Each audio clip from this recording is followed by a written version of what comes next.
அதாவது இப்போ வந்து பார்த்தீங்கன்னா, அந்த ஐயனார் துணை, அப்புறம் பாண்டியன் ஷோ, சிறகடிக்க ஆசை இவங்க எல்லாருமே வந்து புது புது கதைக்களத்துக்கு நிறைய யோசிக்கணும். ஒவ்வொரு புதுசு ஒரு கேரக்டர் நிறைய கேரக்டர் எஸ்டாப்ளிஷ் பண்ணி அந்த கேரக்டருக்கு என்ன பண்ணலாம், இந்த கேரக்டருக்கு என்ன பண்ணலாம், இவங்களுக்கு ஒரு கதையை கிரியேட் பண்ணலாமான்ட்டு அந்த மாதிரி எந்த ஒரு கவலையுமே மகாநதிக்கு வந்து கிடையாது. ஏதாச்சும் வந்து லாஜிக்கே எல்லாத்தையும் பரவாயில்ல அப்படின்ட்டு விஜயும் காவேரியும் ஸ்க்ரீன் முன்னாடி காமிச்சிட்டு இந்த கப்பல் விளாகர்ஸ்லாம் விளாக்லாம் பண்ணுவாங்கல்ல, அந்த மாதிரி எதையாச்சும் வந்து பேச வச்சுட்டு அதுக்கப்புறம் வந்து அதுக்கு ஒரு டைட்டில் ஒன்று கொடுத்து அதுக்கு ஒரு ப்ரோமோ கொடுத்தா போதும், எப்படியும் யாராச்சும் பார்த்துருவாங்க அப்படிங்கிற ஒரு நம்பிக்கை இருக்குது. அந்த மாதிரி தான் வந்து இந்த கதை இன்னும் ஓடிக்கிட்டு இருக்குங்கிறதுல ஒரு பெரிய சந்தேகம்லாம் கிடையாது. நீங்கள் கமெண்ட் செக்ஷன்லேயே இப்போ வந்து பார்த்தீங்க அப்படின்னா வந்து எங்களுக்கு பிடிச்சிருக்கு, நாங்கள் பார்ப்போம், நல்லா தான் இருக்குது, 2 பேரும் விஜயும் காவேரியும் காமிச்சா சும்மா நாங்கள் போஸ்ட்டே 10 நிமிஷம் பார்ப்போம், அவங்க பேசிட்டு வேறு இருக்காங்க 20 நிமிஷம் பார்க்க மாட்டோமா அப்படிங்கிற மாதிரி நிறைய பேர் கேட்பாங்க. அதே மாதிரி தான் இப்போ அந்த கதையும் நிஜமாகவே வந்து போயிட்டுருக்கு.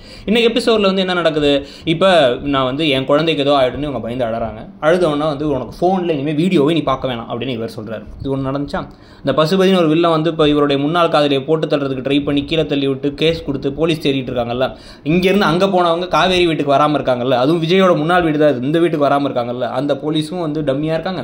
இங்கே இதுங்களுமே ஹீரோயினுமே வந்து அந்த பசுபதியெல்லாம் பழி வாங்காமல் அம்மையை க்யூர் பண்ணுவது எப்படி அப்படின்னு வீடியோ பார்த்து ஏதாச்சும் மூலிகை தரலாமா அப்படின்னு பார்த்துட்டு இருக்காங்க. காலையில் இருந்துச்சு. அதுக்கப்புறம் இவர் வந்து சோகமாக வெளில குழந்தைக்காக ஆகிடுமோன்னு வெளில நிற்க அதை வந்து குமரனோட அம்மா பார்க்க அவங்க துரத்திக்கிட்டே வர இவர் எங்கேயோ போய் ஒழிஞ்சிக்கிறார். பாத்ரூம் வழியாக ஏதோ ஒரு கேப் வச்சிருப்பார் முடியாது, அந்த கேப் வழியாக அப்படியே ஜம்ப் பண்ணி வெளில போய் தொத்திக்கிறார்.